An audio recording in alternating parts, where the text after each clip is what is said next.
नमस्कार,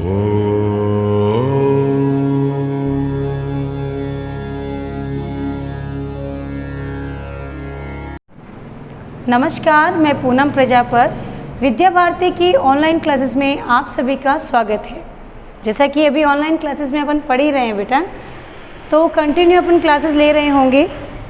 यही अपना है कि अपन जब कंटिन्यू किसी क्लास को देखते हैं तभी अपने को रेगुलर टॉपिक्स उस चैप्टर को समझने आने में ज़्यादा दिक्कत नहीं आती है, क्योंकि अगर रेगुलर आपने स्टडी किया है तब तो वो आसानी से समझा जा सकता है। अगर नहीं किया है तो वो दिक्कत आ सकती है, क्योंकि अपन उसको रेगुलर पढ़ के ही क्लियर कर सकते हैं। अगर आपने बीच में एक टॉपिक को छोड़ दिया है तो फिर टॉपिक को वापस कनेक्ट करने में थोड़ा सा दिक्कत आ सकती है ना।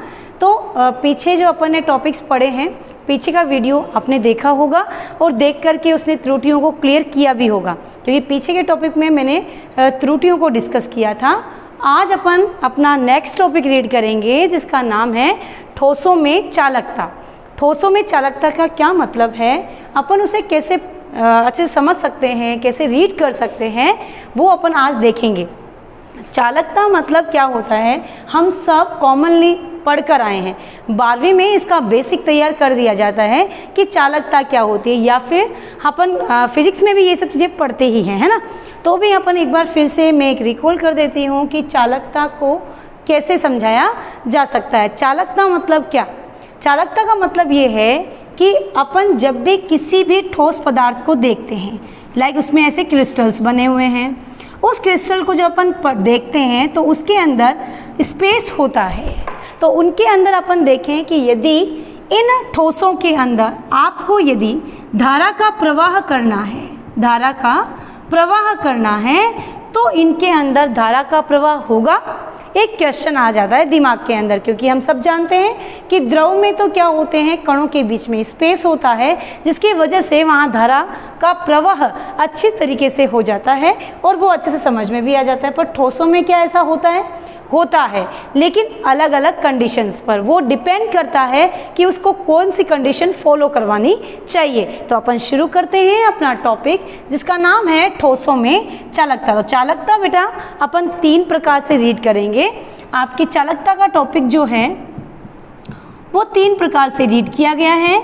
सबसे पहले आपका सुचालक, फिर है कुचालक, और उसके बाद है अर्धचालक। थोड़ा सा ध्यान करेंगे। सुचालक का मतलब क्या है, कैसे अपन इसको पढ़ सकते हैं, कैसे हम इसे समझ सकते हैं। तो आइए शुरू करते हैं सुचालक की वैल्यू। सुचालक क्या होता है? सुचालक का अर्थ है कि किसी भी ठोसों में धारा का प्रवाह होता है। जिन ठोसों में धारा का प्रवाह होता है उन्हें सुचालक कहा जाता है। क्या कहा जाता है? उन्हें सुचालक कहा जाता है। यानी कि इनकी जो चालकता कैपेसिटी होती है वो कितनी होती है? 10⁶ से 10�7 ओम इनवर्स मीटर इनवर्स। आगे बात समझ में, यानी कि 10⁶ से 10�7 तक क्या करते हैं, ये चालकता प्रदर्शित करते हैं। वहीं अपन देखें कि जैसे एग्जाम्पल्स की बात करें तो जितनी भी धातुएं हैं आपकी, वो सब क्या होती है बेटा? विद्युत की चालक होती है। जितनी भी धातुएं हैं वो सब क्या हैं? विद्युत की सुचालक हैं। आगे चलते हैं कुचालक। तो कुचालक के अंदर अपन क्या पढ़ेंगे? कुचालक जो होता है वो ऐसे पदार्थ जिन पदार्थों में धारा का प्रवाह नहीं होता है, क्या कहलाते हैं? विद्युत के कुचालक कहलाते हैं। इनमें जो चालकता की सीरीज होती है वो 10⁻⁻20 से 10⁻−10 ओम इनवर्स मीटर इनवर्स। ठीक है, यहाँ पर भी अपन इसको ऐसे ही लिख सकते हैं ताकि आपको भी समझ में आ जाए ये काफ़ी बार लिखाया गया भी है इस तरह से, ओम इन्वर्स और मीटर इन्वर्स। और इसके अंदर कुचालक में देखें तो कुचालक क्या है आपका, प्लास्टिक, रबर, ये क्या है, सब विद्युत के कुचालक हैं। अब बात आती है आपके अर्धचालक की। अर्धचालक मतलब जो 0 केल्विन ताप पर तो कुचालकता प्रदर्शित करते हैं, वहीं ताप बढ़ाने पर, ताप इंक्रीज करने पर विद्युत के सुचालक हो जाते हैं। विद्युत के क्या हो जाते हैं बेटा, सुचालक हो जाते हैं। इनकी जो रेंज है वो 10 की घात कितनी है, -6 से 10 की घात 4 तक ओम, इन्वर्स, मीटर इन्वर्स, ये सब क्या हैं आपके, किसके हैं, ये हैं आपके अर्धचालक, सुचालक और कुचालक। इनका भी आप एक स्क्रीनशॉट ले लेंगे ताकि आपको ये बात समझ में आ जाए कि ये क्या कहना चाह रहे हैं। थोड़ा ध्यान से इसका स्क्रीनशॉट लें ताकि आप क्लियरली इनको समझ सके। बेटा आप लोग कॉपी के अंदर भी इसी तरीके से लिखेंगे, क्योंकि अपने को जब एग्ज़ाम में पूछते हैं तो हम कंफ्यूज हो जाते हैं। इसीलिए मैं बार बार जो भी चीज़ें कंफ्यूजन क्रिएट करती हैं उनको चार्ट से सेपरेट करके ही समझा रही हूँ। बस अब आप लोगों की मेहनत इतनी ही चाहिए कि आप इनको ऐसे ही उतारें ताकि आपको वो चीज़ क्लियर हो जाए। तो आगे चलते हैं। अब अपन देखेंगे कि चालकता बैंड है, चालकता है, उसे एक थ्योरी से समझाया गया, बैंड थ्योरी, यानी बैंड सिद्धांत के आधार पर समझाया गया। बैंड थ्योरी के आधार पर चालक, कुचालक और सुचालक को हम कैसे प्रदर्शित कर सकते हैं, वह अर्धचालकों को कैसे समझ सकते हैं, इसको अपन यहाँ पर डिफाइन करेंगे। तो आइए अपन शुरू करते हैं। आपका अगला टॉपिक जो है वो क्या है, चालकता बैंड थ्योरी, कुचालक और यहाँ पर आ जाता है आपका अर्धचालक, अर्धचालक। आइए अपन इसका एक सिद्धांत पढ़ते हैं जिसे अपन लिखेंगे बैंड सिद्धांत। बैंड थ्योरी क्या है,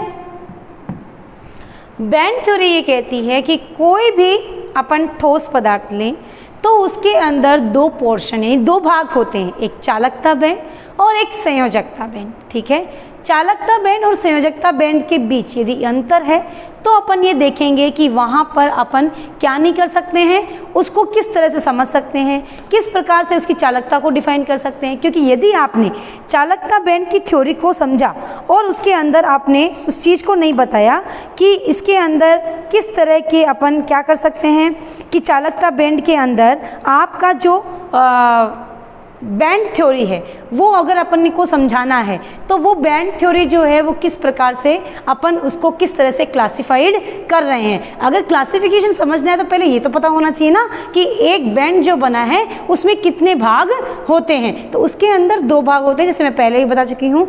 एक होता है संयोजी बैंड और दूसरा होता है चालकता बैंड। मैं संयोजी बैंड क्यों बोल रही हूँ, क्योंकि किसी भी धातु के अंदर यदि आप किसी भी पदार्थ के अंदर यदि आप चालकता देखेंगे तो उसमें क्या है कि संयोजी कोश के इलेक्ट्रॉन जो होते हैं वो मूव कर जाते हैं, यानी कि एक कक्षक से दूसरे कक्षक में जाने के लिए तैयार रहते हैं। यदि एनर्जी उनके पास पर्याप्त हो, दूसरा के चालकता और संयोजी बैंड के बीच का जो स्पेस है वो इक्वल हो, ज़्यादा नहीं हो कम भी नहीं हो, तो वो आसानी से एक कक्षक से दूसरे कक्षक में जा सकते हैं। तो इसी तरह से आज अपन इसी चीज़ को डिफाइन करेंगे। सबसे पहले चालकता। तो चालकता में यदि आप बैंड सिद्धांत को समझें तो अपने पास इस तरह की बैंड थ्योरी में इस प्रकार का स्ट्रक्चर होता है जिसके अंदर इलेक्ट्रॉन्स भरे हुए हैं। ये आपके इलेक्ट्रॉन्स हैं, हो गए।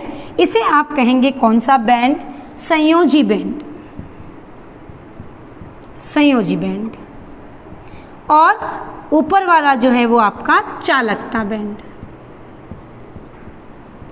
ठीक है, संयोजी बैंड और चालकता बैंड। संयोजी बैंड और चालकता बैंड जो होते हैं ये बहुत ही अच्छी तरीके से, यानी कि चालकता बैंड व संयोजकता बैंड, संयोजी बैंड, दोनों परस्पर अतिव्यापित होते हैं, है ना, बिल्कुल जुड़े हुए, अतिव्यापित होते हैं।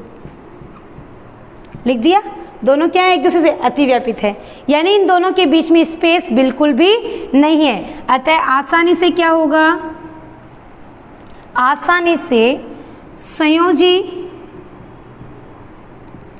बैंड से इलेक्ट्रॉन ताप देने पर चालकता बैंड में पहुंच जाते हैं, चालकता बैंड में पहुंच जाते हैं।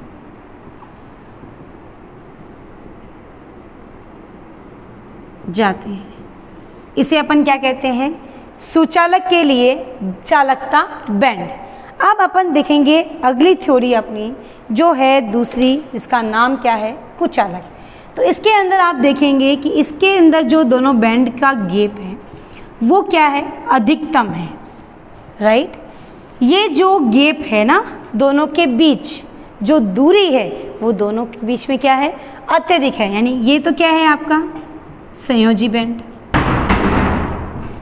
संयोजी बैंड,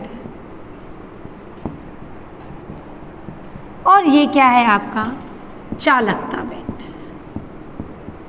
राइट। इन दोनों के बीच में ये जो गैप है, यानी अतिव्यापन गैप है ना, ये क्या है आपका, ये जो दूरी है ये क्या है, अधिक है, अधिक है। इसलिए इनको जब अपन ताप देंगे ना, जब कुचालक पदार्थ को ताप दिया जाता है, ताप दिया जाता है तो क्या हो जाता है, ताप दिया जाता है तो ताप से इलेक्ट्रॉन गमन के लिए पर्याप्त ऊर्जा नहीं मिलती, पर्याप्त ऊर्जा नहीं मिलती, नहीं मिलती है, जिससे ये क्या प्रदर्शित करते हैं, कुचालकता प्रदर्शित करते हैं, यानी कि ये इलेक्ट्रॉन यहाँ से यहाँ तक नहीं आ पा रहे हैं, इसलिए ये क्या है, विद्युत के कुचालक हैं। अगला है आपका अर्धचालक। अर्धचालक में क्या होता है कि पहले तो ये क्या होते हैं, खुद ब खुद तो नहीं जा सकते हैं, यदि इन्हें थोड़ा सा टेम्परेचर दिया जाए, यदि इन्हें थोड़ा सा हीट किया जाए तो इलेक्ट्रॉन संयोजी कोश से चालकता बैंड में पहुंच जाते हैं। संयोजी बैंड,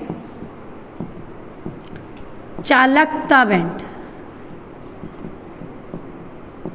राइट। तो अपन क्या लिखेंगे, जब किसी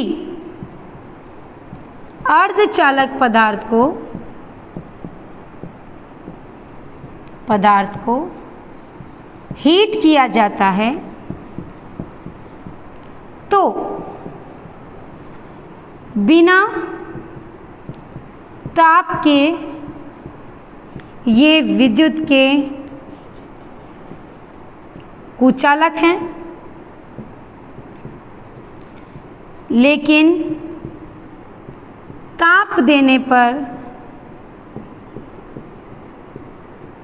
ये विद्युत के सुचालक हो जाते हैं।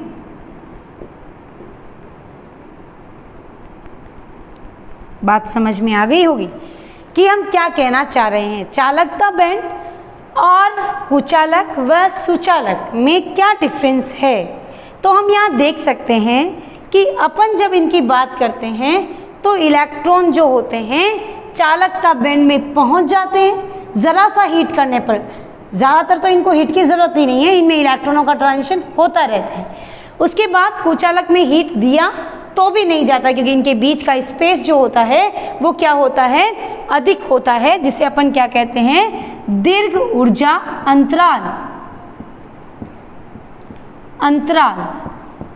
इनके बीच ऊर्जा अंतराल है ही नहीं, इनके बीच पर्याप्त है, पर्याप्त ऊर्जा अंतराल, जिसे आसानी से इलेक्ट्रॉन ताप ग्रहण करके, ऊर्जा ग्रहण करके संयोजी कोश से कहाँ पहुंच जाते हैं, चालकता बैंड में पहुंच जाते हैं। तो इस प्रकार अपन ने बैंड थ्योरी को देखा, चालक, कुचालक और अर्धचालक को देखा, उनका स्क्रीनशॉट आपने लिया था, इसका भी आप ऐसे ही स्क्रीनशॉट ले लें और अपने नोट्स के अंदर बिल्कुल ऐसे ही बनाएं, ताकि आपको ये चीज़ अच्छे समझ में आ जाए। क्योंकि जब तक अपन इन चीज़ों को बिल्कुल सेपरेट करके नहीं पढ़ेंगे, तब तक अपन इनको अपने को ये कंफ्यूज करते रहेंगे, अपन खुद भी कंफ्यूज होते रहेंगे।